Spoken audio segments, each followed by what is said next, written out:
Muito bom dia a todos. Saúdo-vos com a graça e a paz do nosso Senhor e Salvador Jesus Cristo. Amém.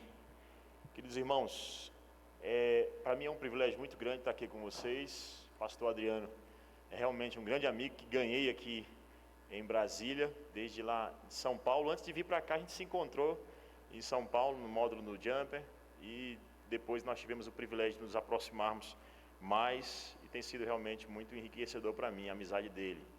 Ele também foi lá na igreja, a igreja já está querendo ele de volta lá pregando de novo, tá? Aí eu pedi, posso ir, irmãos, lá na primeira de Itaguatinga? Eles pode, depois pede para o pastor Adriano vir aqui também. Então, para nós é um privilégio muito grande estar aqui com vocês. Espero que Deus abençoe a vida de cada um. Deus abençoe essa igreja. Pode ser, por favor. É melhor.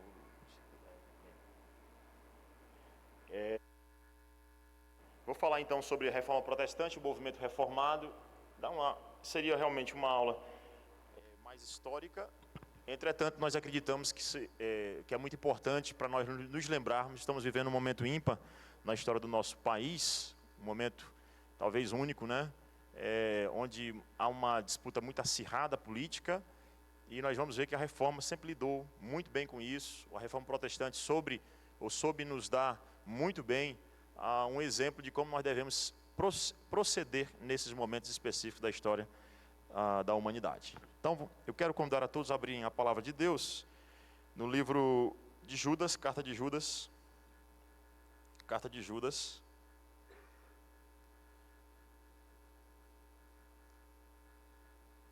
Eu vou ler apenas os versos 24 e 25, só 2 versos. Judas 24 e 25. Ora, aquele que é poderoso para vos guardar de tropeços e para vos apresentar com exultação, imaculados diante da sua glória, ao único Deus, nosso Salvador, mediante Jesus Cristo, Senhor nosso, glória, majestade, império e soberania antes de todas as eras, e agora e por todos os séculos. Amém. Senhor Deus, obrigado pelo privilégio que o Senhor nos dá de estarmos nessa manhã, no dia do Senhor, aprendendo sobre a história que o Senhor mesmo determinou, a história que o Senhor ordenou que acontecesse do jeito que aconteceu. Agora, Senhor, nos ilumina a fim de que possamos entender essa história e tirar dela aplicações vívidas para as nossas vidas, a fim de que sejamos mais parecidos com o nosso Senhor Jesus Cristo. Que a história não seja apenas para relembrar fatos, mas que seja, como disse o pastor Adriano, para ser aplicado aos nossos dias, e que nós possamos, ó Pai, pelo poder do Evangelho, modificar também um contexto no qual nós estamos inseridos, para melhor exaltarmos o Teu santo e glorioso nome. É o que nós te pedimos em nome de Jesus, Teu Filho amado. Amém. Irmãos, antes de tudo, quero dizer que, e até eu vou falar um pouquinho mais rápido, porque o conteúdo é um pouquinho grande, então eu vou tentar resumir, mas eu queria até que você imaginasse assim uma linha do raciocínio, né? Bota assim uma linha do raciocínio, segura ela e não solta por nada, né? Segura assim a linha do raciocínio, e para você não perder o fio da meada, tá bom? Então é uma linha histórica. Geralmente eu digo isso para os alunos: segura e não solta por nada. Se vier qualquer outro pensamento, pensar agora em política, não, especificamente não, bota agora na sua cabeça a linha do raciocínio da história da igreja. E nessa linha eu quero dizer, antes de tudo, que nós não vamos adorar nenhum ser humano, nem Calvino, nem Lutero, nem Knox, nem nenhum deles. O que nós vamos fazer é olhar para eles como bons exemplos, na medida que forem imitadores do Senhor Jesus Cristo. Na verdade, quem pode nos guardar de tropeços, a nossa ideia não é dizer o seguinte, simplesmente que a igreja católica é coisa do diabo e pronto. Não, a ideia não é isso, né? Especificamente, muito embora nós acreditemos que eles tenham errado muito na história. Mas a ideia é dizer que Deus preservou a verdade, que Cristo Jesus é poderoso para nos guardar de tropeço. Por isso a Ele toda a glória. O último sola, só lhe deu glória. Glória somente a Deus. Glória não a Calvino, não a Lutero, não a Knox, não a Zwinglio, nem a nenhum dos puritanos, mas glória somente a Deus, como eles mesmos diziam. Amém.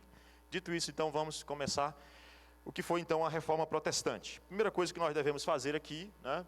Acredito apontar para lá, né? Mas rapaz, aqui desse jeito fica difícil, né, pastor? Reforma Protestante. O que foi então primeiro a Reforma Protestante, né? A Reforma Protestante, irmãos, primeiramente foi um movimento que nós chamamos de movimento restaurador, né? Movimento renovador. A reforma protestante não foi a invenção de nenhuma coisa nova, não trouxe especificamente nenhuma verdade nova, ela apenas restaurou as antigas verdades bíblicas, tá bom? Segunda coisa que eu preciso dizer é que a reforma, e aí já tem a ver com os dias que nós estamos vivendo, a reforma ela não foi um movimento somente religioso, ou não foi um movimento apenas com um reverberar religioso, porque às vezes a gente fica na pergunta, né? Será que crente pode se envolver com política? A reforma protestante se envolveu demais com a política e se influenciou demais a política, positivamente. Nunca adorou nenhuma ramificação ou ideologia política, absolutamente não.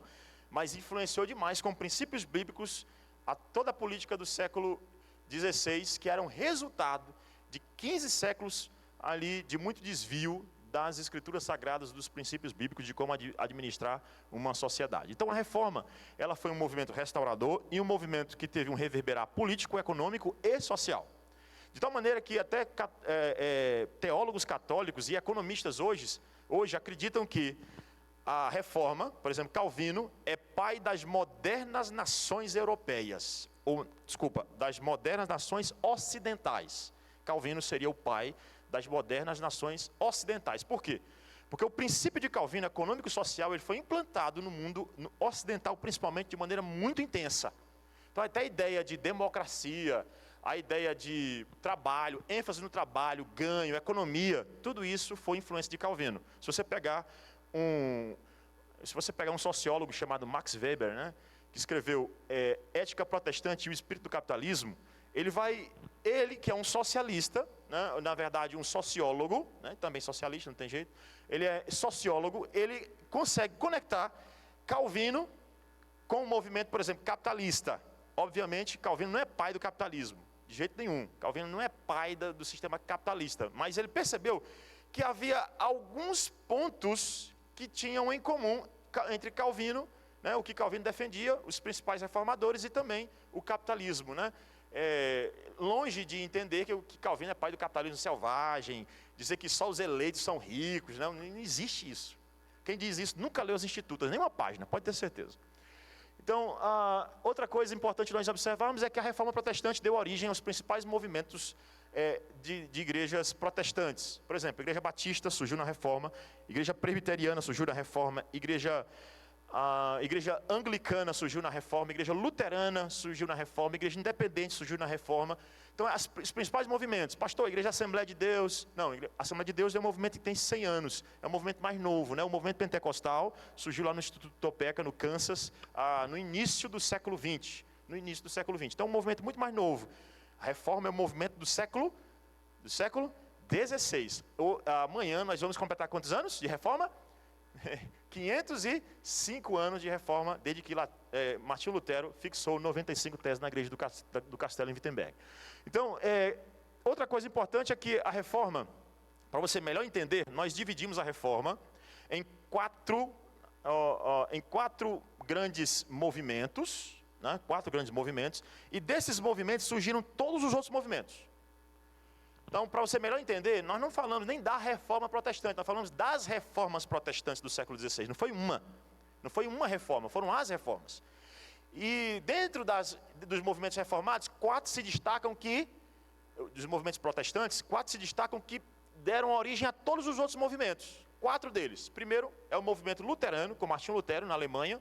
O segundo movimento é o movimento reformado, ou reforma reformada, com Ulrich Zwingli e João Calvino. O terceiro movimento é a reforma anglicana na Inglaterra, e o quarto movimento é a reforma anabatista, ou reforma radical, que surgiu primeiramente na Suíça de fala alemã, e depois foi para a Suíça de fala, depois foi para a Holanda, né? Lá com Menocimos, os menonitas. Então, 4 grandes movimentos. E esses 4 grandes movimentos, nós dividimos eles em duas partes. O que nós chamamos de reforma magisterial, e depois nós chamamos de reforma radical. No primeiro grupo, chamado reforma magisterial, por que reforma magisterial? Porque teve o apoio do magistrado, teve o apoio do Estado. Então a reforma na Alemanha cresceu tanto que teve apoio do Estado, reforma na Suíça cresceu tanto que teve apoio do Estado, e a reforma na Inglaterra teve também o apoio do Estado. Infelizmente de uma maneira tanto quanto mais estranha, mas teve apoio do Estado também. E teve a outra reforma, a reforma radical ou reforma anabatista, que não teve o apoio do Estado. e por isso foi o movimento que mais sofreu perseguições. Então, 4 grandes movimentos, 2 divisões. 3 de um lado, reformas magisteriais, que são as reformas que tiveram apoio do Estado, e a reforma radical, que não teve apoio do Estado, e que também não tinha conexão nenhuma, dizia que política é pecado, é coisa do diabo, né? A gente vê muita influência do movimento ainda hoje, quando você vê crente achando que não há conexão nenhuma, e nós precisamos novamente ressuscitar o movimento reformado naquilo que nós conhecemos hoje como cosmovisão calvinista, que abarca não apenas um aspecto da vida do ser humano, mas toda a vida do ser humano como de uma maneira, uma visão mais holística, né? Quais são as principais causas da reforma protestante? Vou citar aqui poucas, fazendo aqui um recorte na história, obviamente. Eu não tenho como falar de todas elas, mas a primeira delas é a situação da Igreja Católica Medieval. A Igreja Católica Medieval, que era a maior senhora feudal, o sistema político, econômico e social, antes de Calvino, antes de Lutero, antes dos reformadores, foi o sistema feudal, o feudalismo. Né? Você tem, no início da Idade Média, né? O início do sistema feudal, você tem no meio da Idade Média a cristalização do sistema feudal, e no finalzinho da Idade Média você tem o declínio do sistema feudal. Início da Idade Média, apogeu da Idade Média e a Baixa Idade Média, já quando vai chegando nos reformadores. Então a Igreja Católica era a maior senhora feudal. E você lembra do sistema feudal, sistema piramidal, onde você tem lá em cima o alto clero, no meio você tem a nobreza, e embaixo você tem os pobres, aqueles que trabalham muito, né? Que trazia muita insatisfação, porque o alto clero, o papado, os bispos, estavam ganhando muito dinheiro, vivendo uma vida luxuosa, e disse que não podia casar, mas tinha 3, 4 mulheres dentro de casa, filhos à vontade, né? E ele não podia se casar. Então a Igreja Católica estava tão envolvida de maneira suja, né? Com a moralidade lá embaixo, e não somente isso, muito mais interessado no poder temporal, ou seja, poder político, do que no poder espiritual, porque muito embora nós possamos e devamos influenciar na política, nós não podemos confundir a coisa, e Calvino pregou uma separação entre a igreja e o Estado, o que Abraham Kuyper vai chamar de esferas, né? Soberania das esferas. Cada esfera é soberana em si e uma não pode interferir na outra. Todas respondem diretamente para Deus. A esfera da família, a esfera do Estado, a esfera da igreja, cada uma delas são soberanas e respondem diretamente a Deus, né? Essa é a ideia também de separação. Então a Igreja Católica estava muito envolvida com isso. E também existia uma insatisfação com a espiritualidade vigente naquele período. Qual era a espiritualidade vigente? É que as pessoas, é aquilo que os historiadores chamam de uma espiritualidade contábil, de débitos e créditos, onde os débitos eram os pecados e os créditos eram as boas obras. É a teologia católica, né, das boas obras. Eu sou salvo pelas boas obras. O problema é que as pessoas estavam tão insatisfeitas e inseguras, porque elas não sabiam se estavam bem ou mal diante de Deus. Não sabe se está devendo ou está com crédito. Então eles traziam uma certa insegurança. Então a outra causa da reforma foi a insegurança, muito grande. E aí outra coisa foi o nacionalismo emergente. Aí entra um fator político muito importante. A Igreja Católica era a maior senhora feudal porque tinha muita terra. Essas terras vinham da onde? Elas vinham da época de Constantino, quando supostamente Constantino teria cedido a igreja, que não era a Igreja Católica especificamente daquele período, era a igreja, né? Ele tinha cedido uma parte das terras ali que pertence, o que seria mais ou menos a Itália, né? Os famosos estados papais, o que hoje sobrou apenas uma parcelazinha, né? O Vaticano, uma parcelazinha muito pequena disso, mas era toda a Itália e, na verdade, boa parte do pan-império ao redor do Mediterrâneo, né? Então, as nações europeias, as modernas nações europeias começaram a surgir. A Alemanha, Inglaterra, França, querendo independente da maior senhora feudal que existia, que era a Igreja Católica. Porque no Ocidente, quando em 476 caiu o Império Romano do Ocidente, que era centralizado na pessoa do imperador, quando caiu o Império Romano do Ocidente, qual foi a figura que substituiu o imperador do Império Romano do Ocidente? O Papa. Foi ele que se interpôs como o elemento unificador do Ocidente. É por isso que o papado é muito influente no Ocidente até hoje. Muito mesmo. Então, quando você olha para essa situação, os Estados nacionais querendo independência da cristandade, aquele sistema montado pela Igreja Católica, aquela espécie de guarda-chuva, eu quero independência deles, eu quero independência. Então isso traz uma insatisfação com a igreja e um afastamento maior, o que beneficiou a reforma protestante. Você vai perceber melhor à medida que eu vou falar. Eu vou correr um pouquinho mais. A ansiedade e insegurança provocada pela espiritualidade, e nós temos ainda uma insatisfação política dos povos com a ideia de interferência nos estados nacionais, né? Na Alemanha, por exemplo, eu quero cobrar ali, além dos impostos que já são cobrados, a Igreja Católica cobrava também o dízimo, e era altíssimo, altíssimo, tá?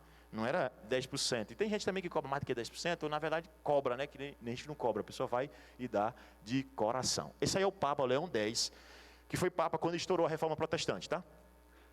Quais foram o que? Agora, veja bem, não é só aspecto negativo. Deus preparou o terreno. Ninguém faz nada sozinho. Todo mundo precisa entender que a reforma é o resultado, e qualquer movimento na história é resultado de diversos esforços em diversos lugares. O que aconteceu? Antes dos reformadores, tiveram os famosos pré-reformadores. Dois aqui, destaque neles: John Wycliffe e John Huss. Você pode citar, eu poderia citar aqui Jerônimo Savonarola, Jerônimo de Praga, como alguns os citam, mas pré-reformador mesmo eu diria que esses dois somente. John Wycliffe na Inglaterra e John Huss na Boêmia, na hoje conhecida como República Tcheca, ou Tchecoslováquia, né? Então, você tem, primeiro, lá na Inglaterra, um pré-reformador que... Por que ele é pré-reformador? Porque ele já lutava coisas, ou batalhas que os reformadores lutaram. Por exemplo, ele já defendia a Bíblia na mão do povo. John Wycliffe, ele pegou a Bíblia do latim de Jerônimo e traduziu para o inglês. Isso é a grande vantagem, pastor. Tem na minha Bíblia várias versões. Meu irmão, naquela época era coisa de ouro. Você imagina a Idade Média, que apenas ali uma média de 10% talvez da população sabia ler. A maioria não é analfabeto. A maioria. Nós hoje temos a facilidade da Bíblia no celular e não lê, né? Infelizmente. Isso é para a nossa vergonha. Para nossa vergonha. Infelizmente a gente não tem a Bíblia muito fácil. Eles não tinham. E o que tinha era porções da Bíblia, versículos, textos, uma parte da carta do livro de Mateus, o Evangelho de Mateus, uma parte do livro. O que Wycliffe fez com os seus seguidores, chamados Lollardos, foi traduzir a Bíblia do latim para o inglês. Isso foi já uma ameaça para a Igreja Católica. A segunda coisa que ele lutou foi contra as peregrinações em Roma. Ele disse: cadê o versículo na Bíblia dizendo que eu tenho que ir para Roma uma vez por ano? Cadê o versículo da Bíblia? Não tenho obrigação nenhuma de fazer isso. Outra coisa que ele fez também, ele defendeu a predestinação, a presença real de Cristo na ceia, o que Calvino fez lá na frente. Ninguém faz nada só, irmãos. E vieram os pré-reformadores. A Igreja Católica vai fazer de tudo para matar esse indivíduo. De tudo mesmo. Só não vai matar porque ele tem o apoio da nobreza inglesa.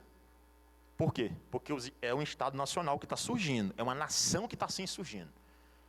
Que quer independência do papado.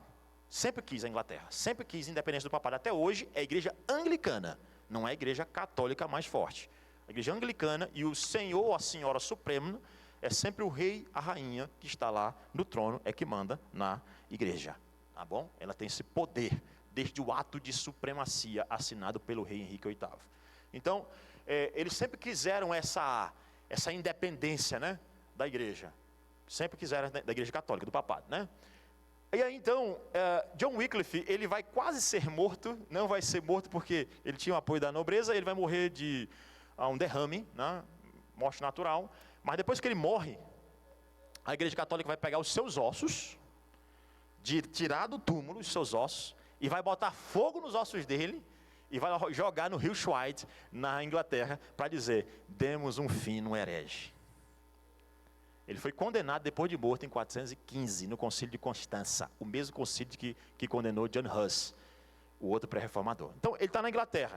Mas, no período que ele estava na Inglaterra, vivo, o John Huss, né, passou pela Inglaterra e aprendeu muito sobre a pré-reforma e levou para a Boêmia. Quando chegou na Boêmia lá, pregou as mesmas coisas que o Wycliffe pregou, só que ele foi um pouquinho além, porque ele disse uma coisa, entre aspas, heresia.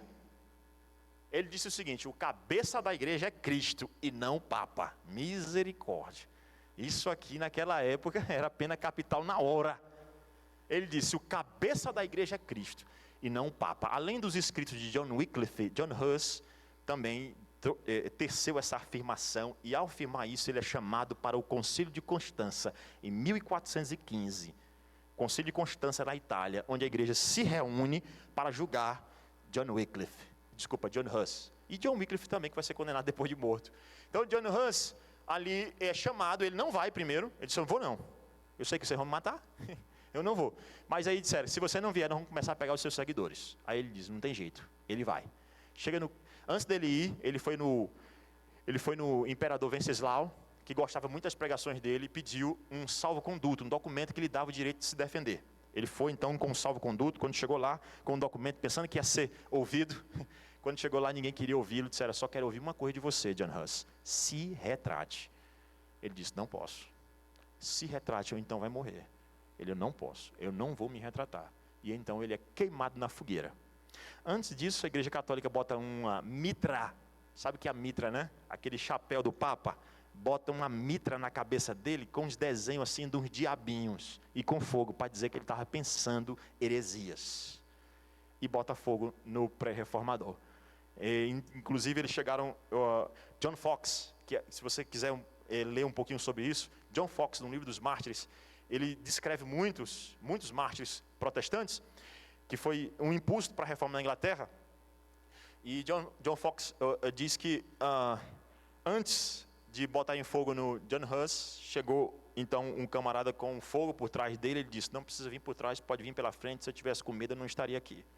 Pode botar fogo, eu estou pronto para morrer por Cristo Jesus. E ele morre dizendo, Jesus, filho de Davi, tem misericórdia de mim.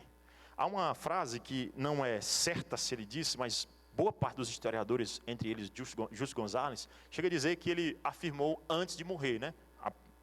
Fazendo um apanhado histórico. Huss significa ganso. Ele teria dito, hoje vocês matam um ganso, mas amanhã Deus levantará um cisne e ninguém vai poder segurá-lo. 100 anos depois, aproximadamente, porque isso foi em 1415, 1517, Martinho Lutero surgia em Wittenberg e o pessoal disse, eis o cisne acerca do qual John Huss tinha falado, tinha se referido. Então, essas aí são as partes, digamos assim, positivas, preparação para a reforma. Pastor, você ainda está na preparação, calma, vai dar certo. E aí então, outra coisa são as traduções da Bíblia, que eu já falei, né? E eu também poderia falar ainda da obra dos humanistas. Um movimento que impulsionou a reforma, pelo menos se você entender o que causou a reforma, eu estou feliz demais. Então, a outra coisa que impulsionou a reforma protestante, sem dúvida, irmãos, foram as obras dos humanistas. Foi um movimento chamado Renascimento. O que foi o Renascimento? Foi a redefinição dos valores, a redefinição dos valores básicos da vida. Ciência, religião, vida, música, tudo foi redefinido no Renascimento a partir da Antiguidade Clássica, porque o Renascimento trouxe uma paixão pela Antiguidade Clássica, que é exatamente o período em que o Antigo e o Novo Testamento foram escritos. E aí, além da antiguidade, né, além, desses pontos que eu falei de paixão, trouxe uma paixão pela literatura antiga, pela língua antiga, e isso fez com que a Bíblia fosse mais estudada. E aí um indivíduo chamado Erasmo de Roterdã, né, Roterdã na Holanda, Erasmo de Roterdã vai pegar a Bíblia e vai fazer uma versão da Bíblia no grego.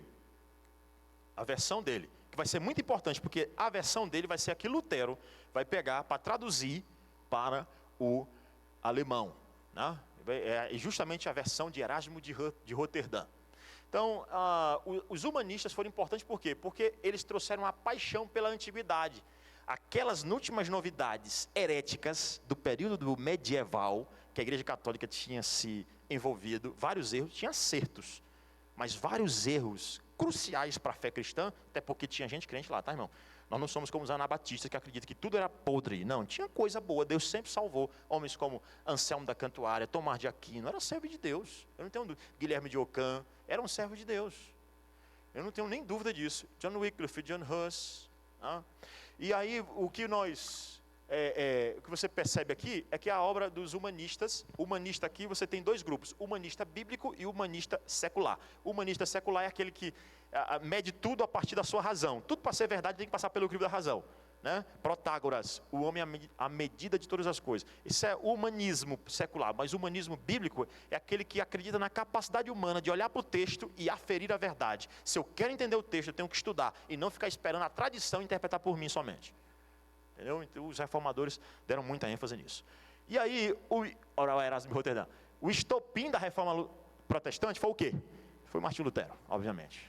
Martinho Lutero foi o estopim da reforma protestante. Foram as suas experiências religiosas pessoais que foram o estopim da reforma. Aí entra a indulgência. Veja que eu dei aqui várias causas e poderia passar um dia inteiro dando causa da reforma. Agora, o estopim, sem dúvida, foi a venda de indulgências. Mas que em contexto? Lembra que Lutero, o pai dele, queria muito que ele fosse um advogado. Ele queria que ele fosse um advogado. E Lutero, o pai dele era um mineiro, não mineiro de Minas Gerais especificamente, tá? Ele é um mineiro que trabalhava no minério, né? Trabalhava no minério. E pegava todo o dinheiro, e preste atenção, Deus sempre pega pessoas assim, da reforma, e prepara elas com os melhores estudos que ela pode ter.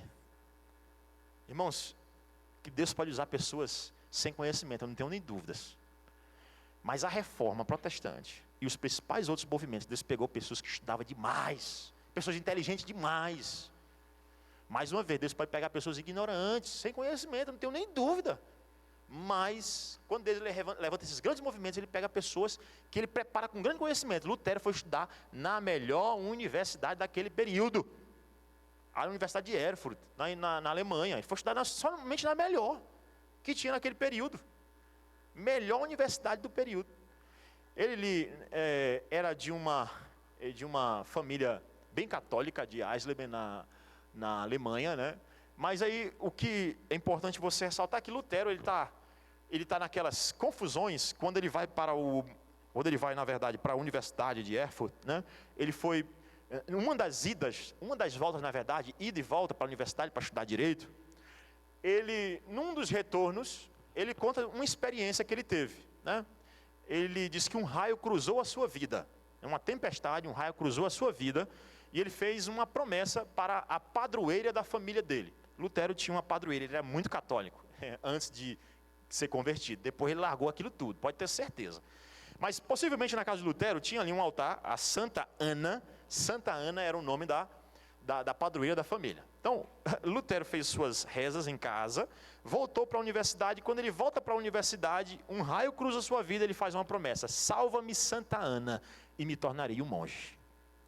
Salva-me, Santa Ana, e me tornarei um monge. É claro que quem salvou ele foi Deus, né? Mas ele, cumprindo a sua promessa, né? Ele foi então para um mosteiro. Quando ele vai para Erfurt, ele não vai mais para a universidade, mas ele vai para o mosteiro agostiniano de Erfurt. Mosteiro agostiniano de Erfurt, né? O slide vai estar aqui, já entreguei para o pastor, vocês podem aí depois pegar, tá? Não tem as informações aqui todas, e eu não tenho como deter também a todas elas, né? Só para você ter um referencial. Mas assim, então quando ele vai para Erfurt, ele vai para o mosteiro agostiniano, aquele mosteiro agostiniano por causa de Agostinho de Hipona, né? É um mosteiro muito pretensioso que dizia que nunca tinha produzido um herege. Tá aí, Lutero seria um exemplo a mais de ortodoxia, né? Então, ele vai para o mosteiro e ali Lutero tem a primeira vez o contato com a Bíblia, assim, inteira na frente dele, talvez a primeira vez. E a Bíblia está ali acorrentada no mosteiro, porque a Bíblia era coisa cara, muito cara mesmo. Recentemente a Bíblia de Wycliffe estava sendo aí leiloada por $1 milhão. É para você ver como é que hoje tem esse valor histórico, mas naquele período já era muito rara mesmo. Então Lutero chegou e viu a Bíblia, e os historiadores colocam, né, como um sentimento de Lutero foi quando ele olhou a Bíblia: eu quero desacorrentar essa Bíblia e colocar uma na mão de cada pessoa, para que cada um tenha, porque a Bíblia na língua vernácula era o desejo dos reformadores. Fiquei muito feliz quando o pastor anunciou aqui o curso de inglês, né? Porque isso aí já abre portas, né, para a tradução da Bíblia, para a comunicação do Evangelho, né, pastor? Então isso sempre foi importante, irmãos, isso no reino de Deus. Sempre foi um grande instrumento no reino de Deus, pode ter certeza. Então, você tem Lutero lá no mosteiro, e ele tinha suas crises. Quem já assistiu o filme Lutero? Aqui, levanta a mão. Lutero, isso. Tem alguns, pelo menos, que assistiu. Tem outros que não assistiu. Eu sugiro. Tinha um mais novo e esse que saiu mais novo, o mais antigo, que esse mais novo com Joseph Fiennes, que saiu agora recentemente. Digo recente, eu acho que 2015. Uma coisa assim, né? Saiu aí o filme mais novo, você pode assistir, você vai gostar bastante. E retrata bem. O filme não faz muitas invenções, não. Tá? Tem as coisas erradas, mas pouca. Né? Tem outras coisas bem mais distantes. E não tem nada de cenas ilícitas, você pode assistir tranquilo. Então ali você percebe uma coisa no filme. Lutero tinha suas crises, né? Suas crises existenciais, crises espirituais. Porque Lutero, ele achava que podia se justificar diante de Deus subindo a escadaria, fazendo suas confissões, porque isso estava dentro da teologia católica. Como é que o indivíduo se justifica diante de Deus? Primeiro, por meio do sacramento, batismo. Depois, pelas boas obras. Depois, pela confissão verbal. Ele tem que ir lá e se confessar para o padre. Então Lutero, ele diz o seguinte: rapaz, se eu peco o dia inteiro, então o dia inteiro eu vou ter que ir no padre. Então ele tinha um confessor chamado Johann Evan Staupitz, e ele ia lá no Staupitz o dia inteiro, que ele pecava o dia inteiro, pecava no pensamento. Ele entendeu que peca até no pensamento. E então ele ia lá para Staupitz, pecava, virava as costas, disse: lembrei de outro pecado, vou voltar. E ele lá disse: lembrei de mais um. Aí Staupitz disse: Lutero, vai lá e mata a tua mãe, vai lá e comete adultério. É claro que ele não queria que ele fizesse isso. Essa é a expressão que ele fala, ele utiliza apenas para fazer com que Lutero entenda que não é assim que o homem se justifica diante de Deus. Não é dessa maneira. E Staupitz vai ser importante para a reforma, irmão, porque ele que prepara Lutero para se tornar um grande reformador. Então Lutero entende que não é subir na escadaria, ele entende que não é no alto flagelo, ele se autoflagelou demais. Lutero ficar se batendo, cometia pecado e ficar se batendo. Ele entendeu que não é desse jeito. Foi lendo, que livro? Qual foi o livro? Qual foi o livro? A carta de Gálatas. A carta preferida de Lutero. E é claro, Romanos também foi importante para a vida dele. Não tenha dúvida, né? Na vida de Lutero. Mas a carta que Lutero mais gostava, que foi capital na transformação dele, foi a Gálatas, né? Eu sempre digo isso. Que ele chegou, que eu achei interessante, né? Ele chamava a carta de minha Kate, né? Minha Kate. Kate é a Catarina Vambora, a esposa dele. Ele disse que quando chamava a carta de Gálatas de minha Kate, era um elogio tanto para a esposa quanto para a carta. Que ele gostava demais das duas. Tanto da sua esposa quanto da carta de Gálatas, né? Então ele era um apaixonado pela carta de Gálatas. E você imagina então Lutero pegando ali, estudando Romanos, estudando Gálatas, estudando Salmos, estudando Hebreus. Ele sai do mosteiro de Erfurt, ele vai ser professor na Universidade de Wittenberg. Tá? Isso aqui está mais adiante aqui, porque essas informações aqui eu preciso já mostrar para vocês de volta. Tá? Mas Lutero, tem o papai e a mamãe de Lutero, Hans e Margarida Luther, o pai e a mãe de Lutero. Tá? E quando Lutero vai para a universidade, em 1512, ele vai ser um professor de Bíblia na universidade. Se você olhar, eu nunca fui na Alemanha, mas se você botar no Google lá, Wittenberg, a igreja do castelo em Wittenberg, tem a igreja e do lado você vai ter a universidade de Wittenberg, né? A universidade. Por isso que as pessoas dizem: pastor, as 95 teses, foi na igreja ou foi na universidade? Um dos dois, nós não temos certeza, um dos dois, mas um é colado com o outro, né? Então foi lá que ele fixou 95 teses. Mas Lutero estava lá pregando a Bíblia, expondo Gálatas, Salmos, quando de repente chegou quem? Um indivíduo chamado João Tetzel. Quem é isso? Aí eu vou dar aqui um retorno, né? Rapidinho, para você entender aqui. Foi essa parte aqui, ó. Estopim. Lutero levantou a reforma na época de um indivíduo chamado Albert, né? O Alberto de Brandenburgo. O Albert queria ser um arcebispo de Mainz, na Alemanha. Ele queria: eu quero ser um arcebispo. Isso dava dinheiro, né? Quero ser um arcebispo. Aí ele foi para o Papa. O pai dele, a família dele levou ele lá e disse: meu filho quer ser um bispo, um arcebispo. Demais. Aí ele disse: não, seu filho não pode ser não. Por quê? Por duas razões. A primeira é que ele não é padre. Nem sacerdote ele é. Mas essa aí eu resolvo tranquilo. Bota a mão na cabeça dele e ele se torna agora. Mas tem uma segunda. Pelo código canônico, ele é muito novo para ser arcebispo. Aí eu posso até tornar ele, mas vai ser cobrado um valor muito alto. Aí ele diz: aí os pais: pois nós vamos pagar. Nós vamos pegar emprestado. E eles foram lá pegar emprestado com os judeus, né? Judeus sempre emprestando dinheiro, né? Então, eles foram lá e pegaram emprestado com os judeus dinheiro e foi pagar o arcebispado do Alberto de Brandemburgo, né? E pagou. Só que, na hora de pagar o empréstimo, eles não tinham dinheiro imediatamente. Aí foram no Papa de novo. E o Papa disse: eu resolvo essa parada para vocês. Vou fazer o seguinte: eu vou assinar um documento autorizando vocês a vender indulgências. Aqui, eu vou autorizar vocês a vender indulgências. Indulgência, para quem não sabe, é a venda de perdão de pecados. Você comete o pecado, você vai lá, compra da Igreja Católica um perdão, né, por um determinado valor, né? Você imagina se fosse assim, né? Seria só os ricos, só quem tem dinheiro que teria perdão, né? Mas hoje, até a igreja evangélica faz isso hoje também, tá? Comprando, vendendo as bênçãos de Deus. Então, ele, na hora de pagar, ele não tinha dinheiro. Aí o Papa disse o seguinte: fala o seguinte, eu vou autorizar, você pega o melhor padre que tiver aí, vendedor, tem que ser um cara bom de lábia, vendedor de indulgência, melhor que tiver aí, e aí metade do dinheiro que você arrecadar, vai para eu construir a Basílica de São Pedro, e a outra metade vai pagar o empréstimo lá do arcebispado do Albert. Certo? Aí disse, beleza. E ele contratou o João Tetzel, que era um caba bom de lábia. Então o Tetzel chegou lá em Wittenberg, chegou aqui em 1517, né, em Wittenberg, a igreja do Castelo e a universidade, um do lado da outra.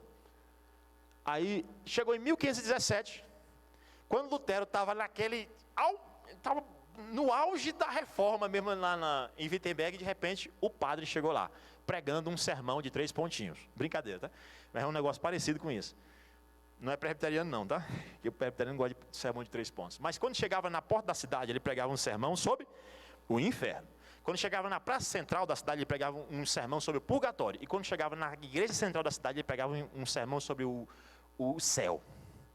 Inferno, purgatório, céu. E aí ele cantava uma música, que era mais ou menos assim: quando uma moeda no fundo do baú cai, uma alma do purgatório para o céu vai. Está vendo como é? Não é de agora que a heresia entra pela música na igreja, né? Isso é antigo mesmo. Tinha um herege do 4º século, né? Tinha um herege do 4º século, chamado Ário, que ele queria dizer que Jesus não era Deus. 325, primeiro concílio ecumênico. E aí ele foi condenado às suas heresias. A heresia, ele queria dizer que Jesus não era Deus. O que ele fez? Uma música. Eu não sei qual era a melodia, né? Mas era coisa mais ou menos assim: há um tempo que o verbo não existia, né? Para dizer que houve um tempo que Jesus não era Deus, ou não era o Filho de Deus. Ele se tornou o Filho de Deus por ocasião do batismo. Heresia pura. Mas ele cantou, o povo gostou da melodia, estava na igreja. E o povo cantando, fechando os olhos e adorando. É assim que acontece até hoje, né? É por isso que nós precisamos de reforma em tudo, até na música.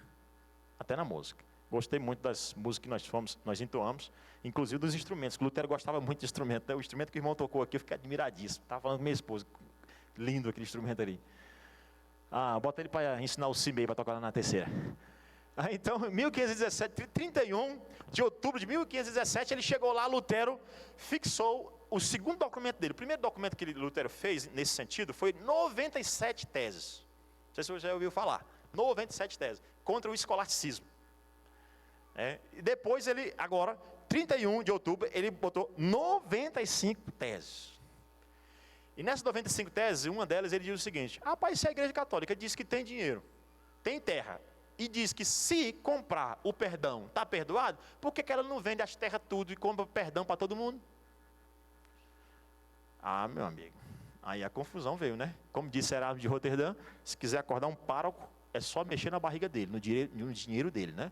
Ligeiro eles acordam e vão atrás de Lutero. E Lutero então vai ser chamado, né, para responder, né?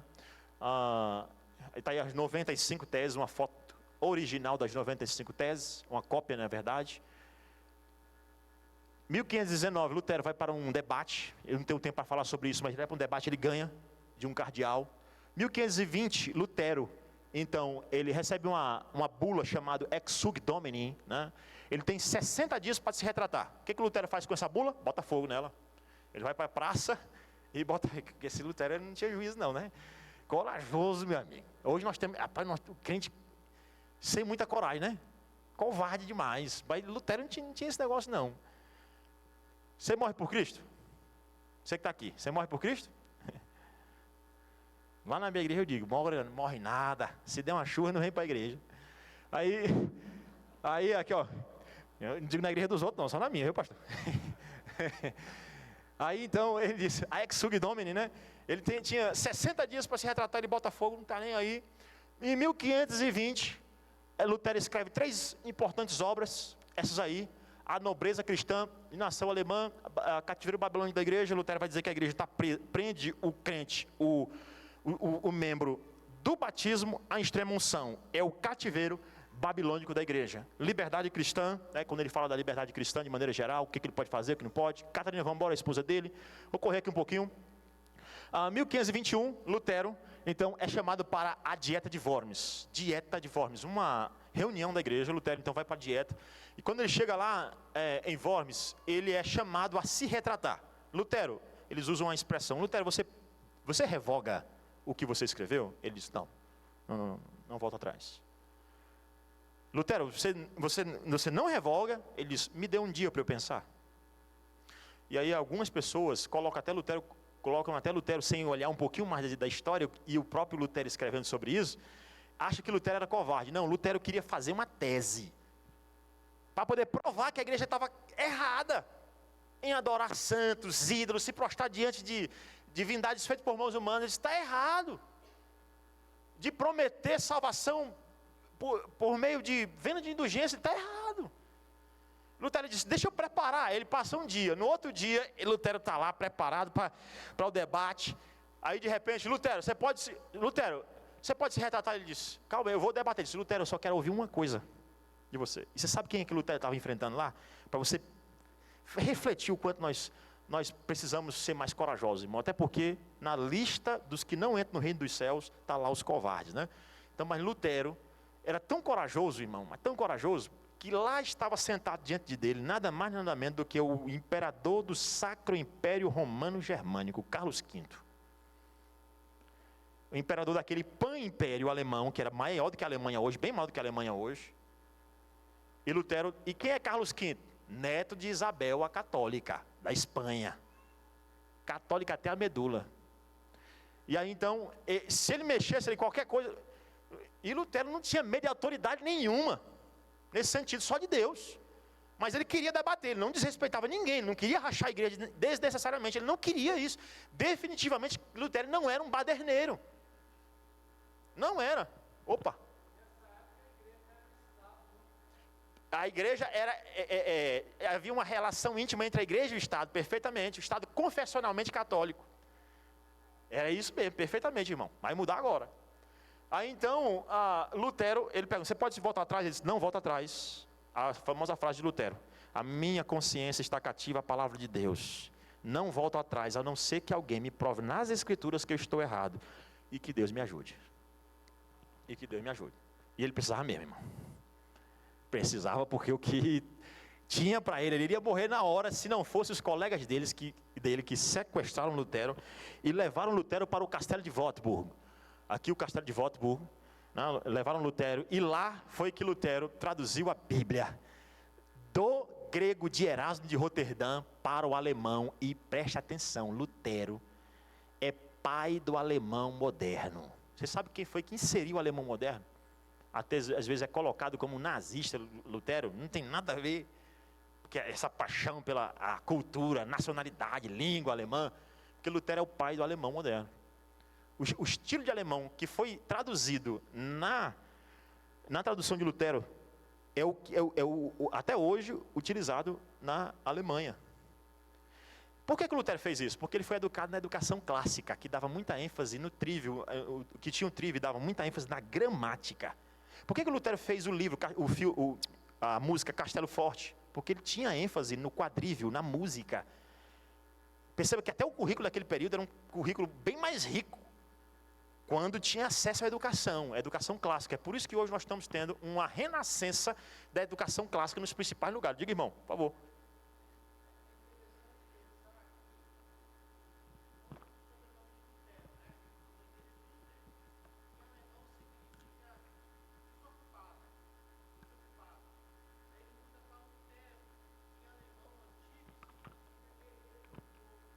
Olha aí. Já melhorou muito, né, irmão?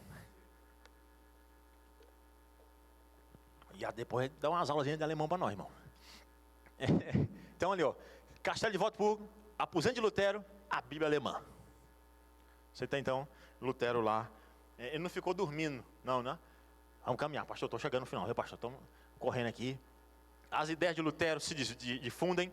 Sabe quando foi pela primeira vez que nós fomos chamados de protestante? 1529, na dieta de Spira. Dieta é uma reunião da Igreja Católica. Esse nome aqui significa uma reunião, né? Dieta de Spira. Nós fomos pela primeira vez chamados de protestantes. Foi um apelido. E evangélico? Lutero não queria que chamasse a igreja de luterana, tá? A igreja deu esse nome contra Lutero. Lutero disse, não quer, quem sou eu para ter uma igreja no meu nome? Se quiser, chame ela de igreja de Cristo, de igreja evangélica. Foi daí que surgiu o nome evangélico. Lutero dava muita ênfase, evangelho, evangelho, evangelho, evangelho, chamado de igreja evangélica. Evangélica. Vamos correr. Então aí surgem as igrejas luteranas. Lutero não queria esse nome. E aí, em 1555, com a famosa Paz de Augsburgo, na Alemanha, 1555, foram permitidas dois tipos de igrejas dentro da Alemanha. A igreja católica e a igreja católica e a igreja luterana. Paz de Augsburgo. Isso gerou uma confusão lá na frente que só vai terminar com a Paz de Westfália em 1648, depois da Guerra dos 30 anos. Guerra pesada. Tá bom? Irmãos, eu vou correr aqui. Eu não tenho como falar, pelo menos você teve a noção de Lutero, né? Mas o outro movimento de reforma é um movimento... Vou até parar e falar mais aqui para poder resumir. Outro movimento de reforma é a reforma reformada, a reforma calvinista. Quem foi o fundador da tradição calvinista? O fundador é Ulrich Zwinglio, na Suíça de fala alemã, em Zurique. Zurique, na Suíça. Não existia Suíça, na verdade, era a Confederação Helvética. Confederação Helvética. Na Confederação Helvética, um cantão de fala suíça, foi Ulrich Zwinglio, né? Ulrich Zwinglio, então, ele foi o fundador. Calvino foi o sistematizador. E Zwinglio foi importante por quê? Porque ele começou a reforma lá a partir de Mateus capítulo 19. Ele fez uma coisa que nós fazemos até hoje. Exposição, lexo contínuo, né? A ideia de pregar expositivamente, continuamente as escrituras. Lutero, então, começou a partir de Mateus capítulo 1, né? Em 1519, né? Mateus capítulo 19 não. Em 1519, Zwinglio começou a desenvolver a exposição das escrituras lá em Zurique. Tem alguns movimentos marcantes nele. 1525, quando ele acaba com a missa e começa o culto. Acabou a missa, a partir de agora é culto. Não tem mais padre, agora é pastor. Quem foi que trouxe essa linguagem? Ulrich Zwinglio. Ulrich Zwinglio. E ele era bem mais distante da igreja católica do que Lutero. Lutero ainda não conseguiu... Por exemplo, se você lê o conceito de justificação em Lutero, ainda tem ainda o ranço católico. Em Zwinglio o negócio está bem mais trabalhado. Calvino vai aperfeiçoar a luz das escrituras de maneira ainda melhor, né? E o conceito de Calvino é o que nós trabalhamos até hoje nos seminários, que é o conceito reformado.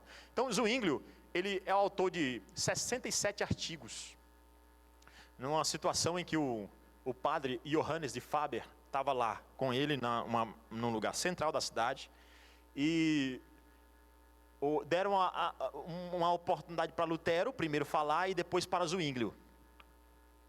E eles tiveram a oportunidade de defender, o Faber, o catolicismo, e o protestantismo por parte de Zwinglio. E Zwinglio fez uma argumentação fantástica. E ele, pensa num cara inteligente, esse Zwinglio. Debatia até com Lutero. No debate com Lutero perdeu. Porque Lutero era meio bruto, né? Ficou só apontando para a mesa, que eles discutiram sobre a ceia, né? E Zwinglio entrou no debate com Faber, fez 67 artigos, defendeu extraordinariamente. Chegou a hora do Faber se defender. O Faber só sabia dizer o seguinte: eu vou fazer um concílio contra ele. E as autoridades estatais disseram: não, preste atenção, se você não defender com argumentos claros e não convencer, Zwinglio vai poder pregar como sendo a fé oficial aqui dentro de Zurique. E é exatamente porque ele não consegue redarguir que o nosso Zwinglio ganhou o debate e Zurique se tornou, então, uma cidade/estado absolutamente protestante, reformada. Segundo movimento de reforma. E Zwinglio tem e os seus seguidores eram bem radicais, né? Bem radicais mesmo, né? Bem radicais, fizeram lá uma noite das salsichas e das cervejas, né? Não é para você fazer isso, pelo amor de Deus. Se você quiser seguir Zwinglio, segue pelo fato dele ter decorado todas as cartas paulinas no grego. Todas. E, claro, não foi ele que fez isso. O pessoal fez essa churrascada e essa cervejada na Semana Santa, chamada Semana Santa, para provar que eles não têm nada a ver com a Igreja Católica. Comeram churrasco na Semana Santa. Então, não é para fazer isso também. Assim, você pode comer carne, obviamente. Estou falando que para você não provocar as pessoas desse jeito, né? E essa não é a maneira mais sábia, mais prudente. Mas é claro que nós comemos a nossa carne tranquilamente. Tá bom? E aí, então, Zwinglio, ele vai morrer na Batalha de Kepon. Ele vai ser morto, ele vão acertá-lo com uma flecha, né? Vão acertá-lo com uma flecha, a flecha vai entrar entre a armadura dele, e ele vai ter seu corpo decapitado, o seu corpo todo dilacerado. Ele vai ser decapitado e ter seu corpo dilacerado. Vão cortar em pedaços o corpo de Zwinglio. Irmãos, quem foi que fez isso? O exército católico da Espanha. Zwinglio disse foi muito, vamos batalhar, porque se a gente não batalhar, eles vão entrar aqui, vão dominar tudo. Não ouviram Zwinglio, entraram, perderam tudo. É triste, né? Mas Zurique experimentou por muito tempo a reforma, graças a Deus. Zurique é aquele lugar que, infelizmente, político brasileiro, às vezes, bota lá. As contas suíças, né? Conta na Suíça. É lá, infelizmente. Mas não tem nada a ver com a reforma. Foi depois que veio a deturpação de tudo. Tudo vem deturpado, infelizmente. É lá exatamente em Zurique. O segundo grande reformador, sem dúvida, é quem? João Calvino, né? Quem foi João Calvino, rapaz? João Calvino para nós foi o mais... os presbiterianos têm Calvino como um pai, realmente. Por quê? Porque João Calvino, ele é o fundador da tradição calvinista, reformada, né? Ele é que dá a cara que nós temos hoje, a cara dos princípios de soberania de Deus, graça, né? A ideia de depravação total, o favor imerecido de Deus. Quem faz isso é João Calvino. João Calvino nasceu em 1509 e morreu em 1564. Ele viveu aproximadamente 55 anos. Mas o que esse homem fez, misericórdia. Eu estou com 38 e estou preocupado que no fim, quase nada comparado com ele. Viu? Então, você olha para Calvino, ele era ao contrário de Lutero. Enquanto o pai de Lutero queria que ele fosse um advogado, ele terminou sendo um padre. O pai de Calvino queria que ele fosse um padre, ele terminou estudando direito. Né? Calvino nasceu em Noyon, né, na França. E lá em Noyon, ele tinha aquilo que nós chamamos de benefícios eclesiásticos. Não, a Igreja Católica chama de benefício eclesiástico. Tudo que era feito no altar da Igreja Católica era pago. E o dinheiro ia para pagar os estudos de Calvino. Na Catedral de Noyon. Porque o pai dele era muito amigo do bispo. Então Calvino teve os estudos bancados por uma espécie de benefício eclesiástico. Bolsa de estudos. E aí estudou só nos melhores colégios. Montaigu, lá na França, com grandes personagens que até hoje está lá nas universidades e nas escolas, o nome de Calvino e deles todos. Então Calvino teve grandes oportunidades. Sabe como é que Calvino era conhecido? Como o menino inteligente. Era assim que ele era conhecido na França. E Calvino, ele se converteu, né, já ali por volta ali de 1530, né, quando Calvino se converteu. Ele fez isso depois de ler uma tradução das Escrituras, ou aconteceu isso com ele depois dele ler a tradução. Nós não sabemos muito de Calvino. Lutero, dá para saber que o próprio Lutero fala dele, mas Calvino não fala quase nada. Tudo que a gente tem umas 3 fases de Calvino sobre ele. Uma delas é que está num prefácio dos Salmos, onde ele diz assim, uma introdução dos Salmos: Deus me converteu de maneira súbita. É tudo que nós sabemos de Calvino. Por quê? Ele não quer falar dele, ele quer falar de Cristo. E ele, antes de morrer, pediu para que ninguém dissesse onde ele seria enterrado. E até hoje ninguém sabe onde Calvino foi enterrado. O que a gente sabe é o legado que ele deixou. Lutero teve 6 filhos e adotou 4. Calvino teve, alguns vão falar de 1, 2, 3, mas todos eles morreram. A Igreja Católica vai dizer, é um amaldiçoado. Calvino diz, respondendo a essa acusação: eu não tenho um filho biológico, mas os meus filhos na fé estão espalhados pelo mundo inteiro. E nós estamos aqui, filhos na fé do nosso irmão João Calvino.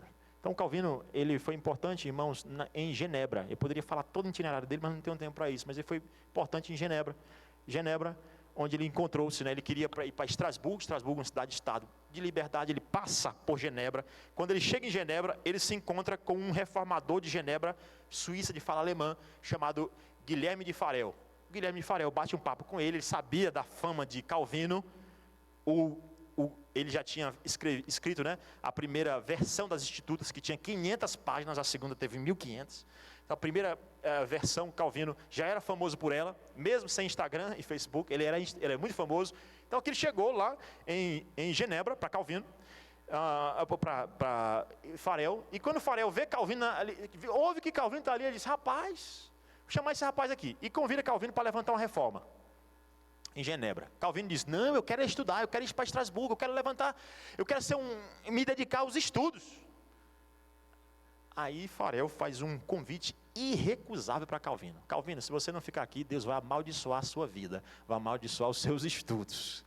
Aí depois desse convite irrecusável, Calvino diz: tá bom, eu fico. E fica em Genebra, desenvolve a reforma, mas é expulso de lá 2 anos depois, porque diziam que a reforma que ele estava fazendo era muito grave, muito radical. É o que acontece hoje, né? Você vê pregação do evangelho, é radical. Não, irmãos, é pregação. Deixa o pastor Adriano pregar, né? É a pregação do evangelho. Radicais nas escrituras, radicais na palavra, assim nós podemos ser. Aí então, ele manda Calvino embora, ele vai para Estrasburgo, ele casa-se com Idelete de Bury, e depois ele passa um período ali, escreve muito, volta para Genebra, porque a própria igreja pede para ele voltar. Ele volta para Genebra e lá ele desenvolve uma reforma fantástica. O que Calvino deixou para nós? Calvino deixou um inário, deixou um saltério. Calvino deixou a Academia de Genebra. Calvino deixou as Institutos da Religião Cristã. Calvino deixou quase todos os livros da Escritura comentados por ele. Homem de uma inteligência extraordinária. E ele pegou Genebra com um tantinho de pessoas, um grupo pequeno de pessoas, deixou ela com um grupo enorme de pessoas, porque ele pregava que pais deveriam ter vários filhos. Calvino pegou uma comunidade pobre, deixou ela uma das melhores economicamente da Europa até hoje. Se você quiser aprender um pouco mais sobre isso, leia um livro chamado Pensamento Econômico e Social de João Calvino, André Bielê. Leia sobre esse material, um negócio extraordinário. Impacto de Calvino até hoje no mundo ocidental. Extraordinário. O que Calvino fez lá, e desenvolvido por Abraham Kuyper, primeiro-ministro da Holanda. Um negócio extraordinário, irmãos. Aplicado à teologia hoje que o Wayne Grudem tenta fazer. Wayne Grudem, Frank Ferreira, pastor batista, Franklin Ferreira, na verdade não é batista, pastor da Igreja da Trindade. Hoje tenta fazer, por meio do livro dele, aplicar aquilo que Calvino fez lá em Genebra. Por entender a cosmovisão. Calvino, então, fundou a Academia de Genebra, que hoje é a Universidade de Genebra. E há quem diga que Calvino não fez missões, foi ele que mandou para cá, para a Baía da Guanabara. Em 1557, os primeiros calvinistas para solo brasileiro, quem mandou foi João Calvino. Preparou gente lá e trouxe para cá. Então é um homem que fez missões. Para quem acha que não, ele preparou na Academia de Genebra. Você acha que a reforma chegou na Europa toda como? Calvino preparou e mandou. Quem acha que calvinista não faz missões, está muito errado, porque sempre fez. Quando vieram as missões modernas, muito calvinista já tinha morrido, inclusive aqui no Brasil, tinha dado a sua vida para ter liberdade religiosa. Quando Simonton chegou aqui, irmãos, vários calvinistas já tinham dado a sua vida. Não somente os huguenotes, os holandeses no século XVII, no início do século XVIII, vieram para cá e deram a sua vida. E hoje nós temos liberdade religiosa, que nós temos que orar muito para não perder ela. Muito mesmo, porque o negócio é pesado. Muito triste. E aí então, Calvino também foi importante para a reforma na Inglaterra. Por quê? Como foi que estourou a reforma na Inglaterra? Não foi pela Bíblia, entre aspas. Foi pelas confusões amorosas do rei Henrique VIII, o rei namorador, que tinha 6 mulheres. Pecador miserável. 6 mulheres. E ele foi só divorciando, decapitando, matando, separando. Ele estava casado com Catarina de Aragão, uma rainha católica, filha de Isabel, a católica da Espanha, neta do rei, do imperador do Sacro Império Romano Germânico, né? O Carlos V. E aí você tem então um conjunto, está tudo interligado, irmãos, tudo interligado. Opa!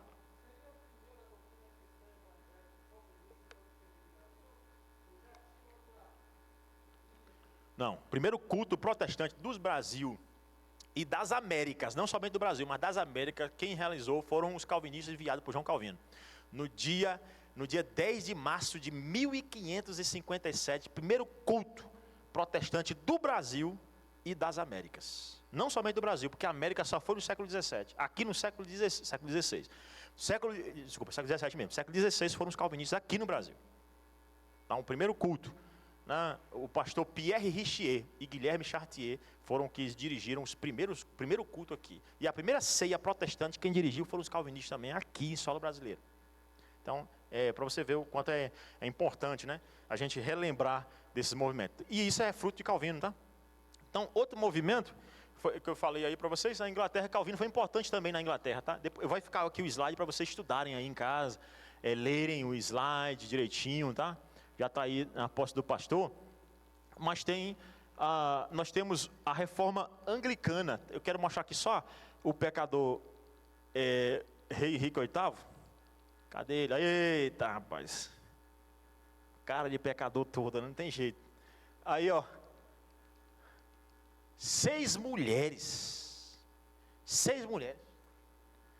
Ele queria se divorciar da primeira, Catarina de Aragão, porque supostamente ela não podia lhe dar um filho e um homem. E também ele dizia: Papa, deixa eu me separar, porque é o seguinte, a esposa que eu tenho era do meu irmão, eu estou em pecado. Devia ter pensado isso antes, mas nem era, não era situação de pecado, que o irmão tinha morrido. E aí então ele queria se separar. E aí, ele não conseguiu o apoio do Papa, e aí então, o que ele fez? Ele criou a igreja anglicana, a igreja da Inglaterra, com um ato chamado Ato de Supremacia. Até hoje existe a igreja da Inglaterra, quem criou foi ele, o rei Henrique VIII. Com um ato de supremacia, ele diz: eu sou o Senhor, não é mais o Papa, mas eu sou o Senhor Supremo da igreja da Inglaterra. Quem manda sou eu, aqui dentro. Ele não quis fazer o meu divórcio, e eu vou pegar pessoas para fazer. Ele pegou pessoas, estabeleceu bispos e arcebispos, e eles concederam o divórcio dele. Só que ele divorciou, matou um. Tem um filme chamado A Outra. E tem também uma série chamada The Tudors. E essa daí eu não sugiro, porque infelizmente acabou sendo quase um filme pornográfico. Infelizmente. Série The Tudors, que seria a dinastia dos Tudors, que é a dinastia do rei Henrique VIII. A dinastia dele, né? Contou a história, até boa parte, assisti até boa parte, mas depois não tinha mais condição de crente nenhum assistir aquilo não. E aí então, você tem, depois o rei Henrique VIII vai morrer. Quem sobe ao trono é o Eduardo VI. Um rei menino, um garoto, está aqui, ó, rei menino. Começou a reinar com 10 e morreu com 16. Tinha doença esse menino, muita doença mesmo, né? A gente até brincava no seminário, quando o cabo era muito doente, disse: rapaz, tu é mais doente do que Eduardo VI. Então, o menino tinha doença. Calvino também era cheio de doença, irmãos. Gastrite, hemorroides, tem tudo. Calvino tinha doença. Para você ver como o servo de Deus sofre. Jó, se você sofre, não fique triste não, lembre que Deus sempre fez isso com os melhores servos que Ele tem, os melhores, pode ver, José, Jó, Paulo, Cristo, para ninguém pensar que é só, é um amaldiçoado por causa disso, não. Então esse menino foi importante, reinou só 6 anos, de 10 anos a 16, mas ele foi importante por quê? Porque no período dele, ele elegeu pregadores da corte que eram protestantes, entre eles quem? John Knox. Quem foi que disse aí? John Knox. John Knox, exatamente, John Knox foi pregador da corte inglesa no período do Eduardo VI, o rei menino, né? No período dele. Então só que o menino era muito doente, e ele também, esse rapaz elegeu também como arcebispo de Canterbury, arcebispo da Cantuária, o Thomas Cranmer. Ele foi o arcebispo da principal catedral da Inglaterra, até hoje inclusive, é a Catedral da Cantuária, a principal catedral da Inglaterra. E ele então foi eleito, e ele era protestante. Thomas Cranmer escreveu os 39 artigos, o embrião da Confissão de Fé de Westminster e o livro de oração comum, que é o manual de culto da igreja anglicana até hoje. Quem escreveu foi o Thomas Cranmer, arcebispo da Cantuária, no período do Eduardo VI. Então, esse rapaz foi importantíssimo para a reforma, só que ele morreu cedo. Quem foi que entrou no lugar dele? A diaba, né? A Blood Mary, a Maria Sanguinária. Essa daqui é um perigo, meu irmão. Eu não botei a foto dela aqui não, graças a Deus. A Maria Sanguinária foi que entrou no lugar dele, reinou no lugar do menino. E quando ela entra, irmãos, eu digo que ela é a diaba porque ela era mesmo. Ela matou 300 protestantes, irmãos. 300. John Knox, com medo, caiu fora. Não foi esperado, ele caiu fora da Inglaterra. E ela matou 300, entre eles ela matou Thomas Cranmer. E o Thomas Cranmer, antes de morrer, né, mais uma história de mártires, né? A rainha chamou ele e disse, você volta atrás? Ele disse, eu volto. Você assina? Eu assino. Ele assinou, se retratando. Só que ele se arrependeu e disse, me volta diante da rainha novamente. Por favor, me volta diante da rainha. E quando ele é colocado diante da rainha, novamente, ele diz, eu quero voltar atrás, eu não nego a minha fé. Ela disse, se você não negar, você vai para a fogueira. Ele disse, pode matar. Eu só tenho um pedido antes de morrer. Ela, qual? Eu quero uma bacia, uma pira, uma bacia de ferro do meu lado. Acende-se a pira de fogo, ele bota a mão e diz, a mão que assinou deve ser a primeira a ser queimada. Agora pode queimar o resto. Thomas Cranmer, mais um mártir do protestantismo. Isso aqui não é nada, irmãos, do que aconteceu na França. Não tenho tempo para dizer isso para você, mas tempo da França, noite de São Bartolomeu, só dentro de Paris foram 5.000 protestantes numa noite sangrenta. Noite de São Bartolomeu, dia 24 de agosto de 1572. Morreu protestante lá de todo jeito, infelizmente. Perseguição muita. Hoje, com 500 anos de reforma, a Igreja Católica quer mostrar como se fosse ela perseguida. Não tem como negar a história, rapaz. Não existe isso. E aí, então, ela está no trono. Depois dela reina a Elizabeth I. Não é essa que morreu agora. Se bem que essa viveu muito, né? Mas não é essa. A Elizabeth I, essa é a segunda. A Elizabeth I, essa daqui veio depois da Maria Sanguinária. No período da Blood Mary, da Maria Sanguinária, os reformadores, inclusive John Knox, que estavam na Inglaterra, foram para onde? Para Genebra. Aprender com quem? Com João Calvino. Chegou lá, João Calvino ensinou a eles o movimento reformado. John Knox aprendeu com quem? Com Calvino. Então eu pergunto, quem é o pai do calvinismo? Desculpa, do presbiterianismo? John Knox ou João Calvino? Rapaz, se for de origem, Calvino. Mas quem colocou na prática foi John Knox. Porque Calvino não conseguiu, embora Calvino tenha feito muita coisa, ele não conseguiu fazer, botar na prática tudo aquilo que ele sonhava fazer. Mas John Knox conseguiu fazer. Porque John Knox, ele saiu de Genebra e foi para onde? Para a Escócia. Em 1559 ele chegou lá, e em 1559 ele fez aquela oração, Senhor, dá-me a Escócia para Jesus, senão eu morro. 1560, todo o parlamento escocês se tornou presbiteriano. 1560. E é por isso que Calvino é chamado pai do presbiteriano, porque o primeiro estado, genuinamente, 100% presbiteriano, primeiro país, foi a Escócia. 100% presbiteriano, até um dia desse era. Hoje, o túmulo de John Knox é um estacionamento lá, infelizmente. Depois você procura, túmulo de John Knox, né? Mas Calvino, então, as crianças já estão voltando, né? Calvino, então, manda, a Maria Sanguinária morreu, subiu a Elizabeth. Quando os alunos de Calvino souberam, os ingleses souberam, que a Maria Sanguinária morreu, o que eles fizeram? Voltaram para a Inglaterra, no período da Elizabeth. Quando chegou lá, eles viram a Elizabeth que queria que o indivíduo usasse bata branca, ainda, mesmo que não fosse da igreja católica, mas fosse igreja anglicana, muito católica, que alguém se prostrasse diante do pároco ainda para receber a hóstia, para participar somente da hóstia e não do cálice, somente do pão e não do vinho. Aí eles disseram assim, os alunos de Calvino, chegaram na Inglaterra e disseram o seguinte, a igreja aqui precisa de um culto mais puro, de uma vida mais pura e uma doutrina mais pura. Eles eram conhecidos como o quê? Puritanos. Puritanos. Porque os puritanos são o quê? Os alunos de Calvino. Calvino é o pai do puritanismo. Quem ensinou todos os puritanos, os originais, foi Calvino. Entre eles um indivíduo chamado William Perkins, que é até hoje muito conhecido na Inglaterra. Os seus escritos na época venderam mais do que o de Calvino, pra você ter ideia, na Inglaterra.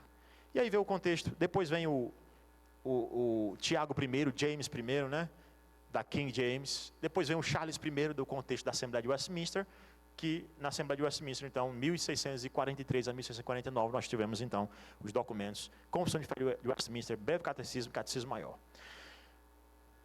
Irmãos, falta tempo para falar dos anabatistas, não tenho tempo para isso, nem para dos católicos, né? Mas anabatistas é só dizer que eles são diferentes da gente porque não tiveram apoio do Estado.